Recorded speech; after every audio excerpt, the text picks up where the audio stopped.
안녕하세요. 김태훈 목사입니다. 빵집 목사의 뚜벅뚜벅 메시지. 오늘은 마태복음 묵상 50번째 예수님을 붙잡고 산다는 것의 의미는 마태복음 14장 22절에서 36절의 말씀 가지고 뚜벅뚜벅 메시지 시작하겠습니다. 자, 먼저 오늘 본문의 내용을 한번 여러분과 나누겠습니다.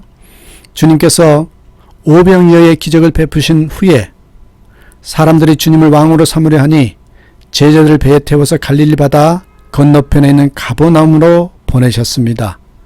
그리고 주님은 혼자 산에 기도하러 올라가셨지요. 제자들이 배를 타고 바다로 건너다가 광풍을 만나게 됩니다. 갈릴리 호수는 지형적인 특수성 때문에 자주 풍랑이 일어나는데 그때마다 파도가 한 2m가 보통 넘는다고 합니다.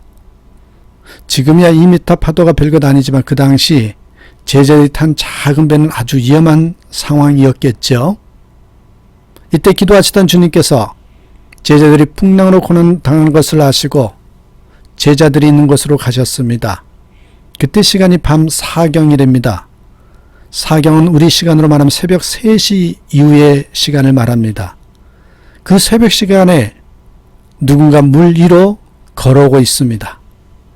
그래서 제자들은 그것이 유령인 줄 알고 놀라 무서워합니다. 그때 주님께서 내니 무서워하지 말라 하고 말씀하셨습니다. 그 말을 들은 베드로가 주여 만일 주님이시거든 나로 물 위로 오라 하소서라고 외쳤습니다. 그래 주님이 베드로를 오라 이렇게 말씀하셨죠. 베드로는 주님의 말씀을 듣고는 담대하게 물 위로 뛰어듭니다. 그리고는 예수님처럼 바다 위를 걷습니다. 그러다가 베드로는 바람을 보고 무서워 바다에 빠져갑니다. 그가 다시 소리를 지릅니다. 주여 나를 구원하소서. 주여 나를 구원하소서. 주님께서 즉시 손을 내밀어 베드로의 손을 잡아주셨습니다. 주님께서 베드로와 함께 배에 오르시니 바다가 호수가 잔잔하게 되었지요. 제자들은 이 일로 예수님께서 하나님의 아들인 것을 고백하게 됩니다. 자, 오늘 본문을 통해서 우리에게 말씀하시고자 하는 메시지가 무엇일까요? 첫 번째입니다. 예수님이 어떤 분인가를 알라. 신앙생활에 있어서 정말 중요한 것이 예수님이 어떤 분이신가, 하나님이 어떤 분이신가 먼저 알아야 합니다. 알아야 합니다. 예수님은 구원자이십니다. 30절 31절에 보면 물에 빠진 베드로가 예수님께 주여 나를 구원하소서 라고 소리치자 주님은 즉시 손을 내밀어서 베드로를 건져주셨습니다. 마태복음 1장 21절에 보면 천사가 예수님의 육신의 아버지인 요셉에게 나타났습니다. 그리고 이렇게 말씀하셨습니다. 아들을 낳으리니 이름을 예수라 하라. 이는 그가 자기 백성을 그들의 죄에서 구원할 자이심이니라. 예수님은 구원자로 이 세상에 오신 것입니다. 예수님은 우리를 죄에서 구원하셨고 질병으로부터 구원하시고 환경적인 저주로부터 구원하신 분이십니다. 구원자. 예수님은 또한 하나님의 아들이십니다. 33절에 보니까 제자들은 이 사건을 목격한 후에 예수님께 절을 하면서 이렇게 고백하죠. 진실로 하나님의 아들이로소이다.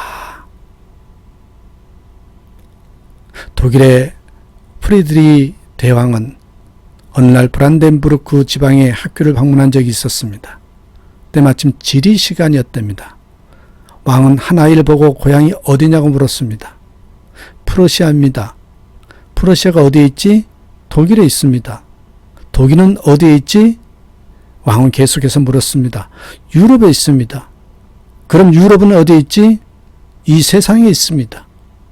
이 세상은 어디에 있지? 그러자 아이는 총명한 눈동자를 번쩍이면서 잠깐 생각하고는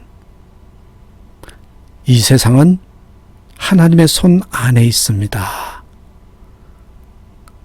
여러분, 매우 현명한 대답입니다. 실제로 이 세상은 하나님의 손 안에 있습니다. 그런데 마태복음 28장 18절에 보면 주님께서는 제자들에게 하늘과 땅의 모든 권세를 내게 주셨으니 라고 말씀하셨습니다. 하나님께서는 하늘과 땅의 모든 권세를 아들이신 예수님께 주셨습니다. 우리는 예수님께 모든 주권이 있다는 사실을 명심하고, 그래서 여러분 예수님의 손을 잡아야 합니다. 둘째로 주시는 메시지는 뭘까요? 우리 인생에는 기적이 필요하다는 것입니다. 일반적인 생활은 정상적인 자연 법칙에 따라서 살아야 합니다. 우리의 삶은 자연 법칙에 따라 살게 돼 있고요. 그러나 여러분, 자연 법칙으로 살아갈 수 없을 때는 뭐가 일어나요? 기적이 일어나고 기적이 필요합니다. 자연 법칙으로 살아갈 수 없을 때는 기적이 필요합니다. 자연 법칙으로 우리가 살 수 없는 병에 걸렸을 때, 의사도 약도 우리를 치료하지 못할 때는 기적이 필요합니다. 우리의 능력으로 해결하지 못한 일을 만났을 때, 그때 역시 기적이 필요한 것입니다. 제자들이 지금 배를 저어서 바다를 건너가고 있습니다. 그런데 파도가 너무 강해서 자연 법칙을 따라서 볼 때는 도저히 그 바다를 건너갈 수가 없었습니다. 제자들은 아무리 노력해도 그 풍랑을 극복할 수 없는 상황이었습니다. 그들에겐 지금 뭐가 필요해요? 기적이 필요했던 것이죠.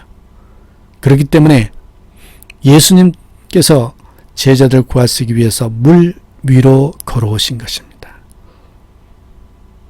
성경에는 수많은 기적들이 기록해 있습니다. 수많은 기적들이 기록해 되어 있는 책이 성경이라는 거예요. 어떤 분이 그러대요. 성경에서 기적을 뺀다면 성경은 2장밖에 남지 않는다고. 겉장과 또 2장을 제외하고는 기적의 겉장, 앞에 뒤에 그 겉장 2장밖에 남지 않는다는 거죠. 그 2장을 제외하고는 기적에 관한 내용이라는 뜻입니다. 성경에 수많은 기적이 기록된 것은 우리가 믿음으로 살면 우리에게도 기적이 일어난다. 믿음으로 살면 기적이 일어난다. 이것을 가르쳐 주는 것입니다. 주님이 우리를 붙들어 주시면 우리에게 기적은 일어납니다. 우리가 하려는 우리의 의지를 주님께 드리고 주님만 꽉 붙잡으면 됩니다. 무디 목사님이 겨울날 아침에 어린 딸과 공원에 산책을 했대죠. 눈이 와서 온통 공원 전체가 눈천지가 됐는데 거기다가 비까지 와서 얼어붙어서 빙판이 되었답니다. 그런데 딸이 아빠에게 내 손 잡지 마. 내가 걸을 수 있어. 아빠 내 손 잡지 마. 내가 걸을 수 있어. 라고 말합니다. 무디 목사님은 아니야. 위험하니 아빠 손 잡아. 응? 위험하니까 아빠 손 잡으라고 그렇게 말했습니다. 하지만 딸은 혼자 하겠다고 말합니다. 아니 아빠 손 잡지 마. 나도 아빠하고 같이 걷겠어. 그 말을 하고는 얼마 안 있어 와당창 미끄러져서 넘어졌습니다. 엉덩방아를 찢고 응아 하고 웁니다. 무디가 그것 봐.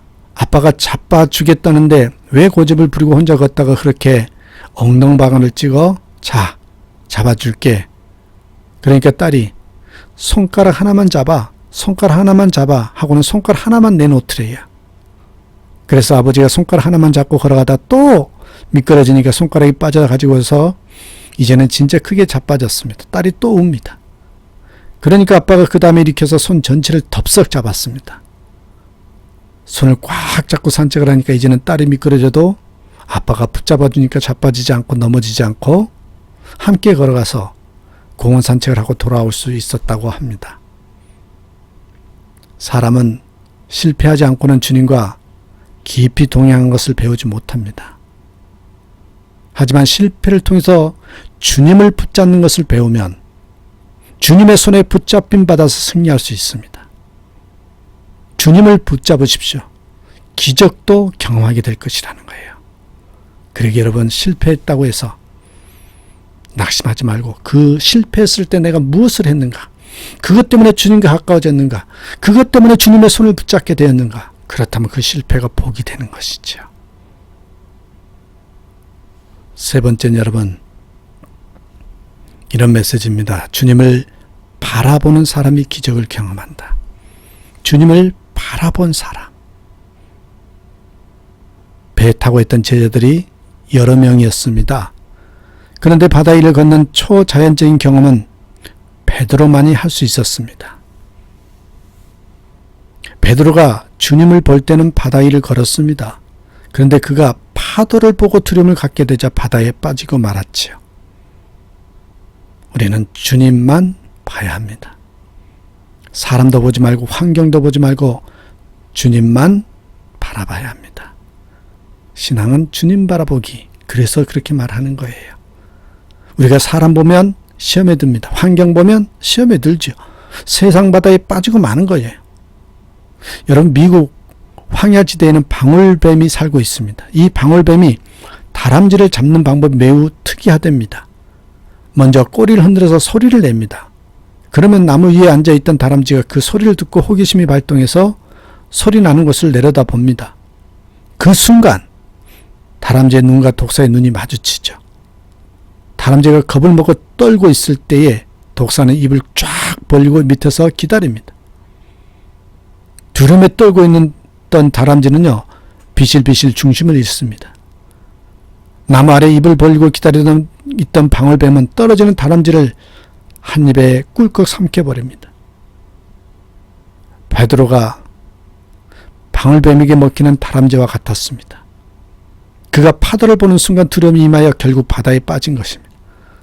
사람들이 믿음으로 바다 위를 걷는 것 같은 체험을 하다가도 바다에 빠지는 것 같은 시험에 드는 이유가 있습니다. 왜 그럴까요? 사람을 보거나 환경을 봐서 그렇습니다. 죄송하지만 목사도 믿으면 안 됩니다. 어떨 때는 본받을 것이 좀 있는 것 같지만 사실 목사도 여러분이나 다를 바 없는 사람들입니다. 목사에게서 인간적인 모습이 보이면 연약한 인간인 목사를 보지 마시고 목사를 쓰시는 주님을 보십시오. 환경도 믿으면 안 됩니다. 지금 아무리 좋은 환경이라고 해도 다 낡아지고 또 시간이 지나면 여러분 쓸모없게 됩니다. 풍성한 계절 가을이 지나면 황량한 겨울이 오는 것과 같습니다. 우리는 주님만 바라봐야 합니다. 죄를 범했을 때는 죄를 사하시는 주님을 바라보시고 연약할 때는 약한 자를 강하게 하시는 주님을 바라봐야 합니다. 미련할 때는 지혜의 근본 되시는 주님을 바라보고 병들었을 때는 나의 건강을 위해 채찍기에 맞으셨던 채찍에 맞으신 주님을 바라봐야 하는 거죠. 주님을 바라보는 사람이 기적을 체험합니다. 주님을 바라보는 사람이 승리합니다. 사랑하는 여러분, 이전에도 말씀드렸죠. 저 사람이 참 믿음이 좋다. 그럴 때 여러분, 믿음이 좋다는 것은 실패하지 않는 것이 아닙니다. 넘어지지 않는 것이 믿음이 좋은 게 아닙니다. 실패할 수도 있어요. 넘어질 수도 있어요. 그때 다시 일어나서 주님을 바라보는 것. 그 사람이 믿음 좋은 사람입니다. 믿음 좋은 저와 여러분의 삶이 되기를 다시 한번 간곡히 부탁드립니다. 오늘도 주님 때문에 나는 행복합니다. 주님 안에 있어서 나는 너무너무 기쁩니다. 이 기쁨을 체험하고 고백하는 저와 여러분의 삶이 되기를 간절히 축복합니다. 감사합니다.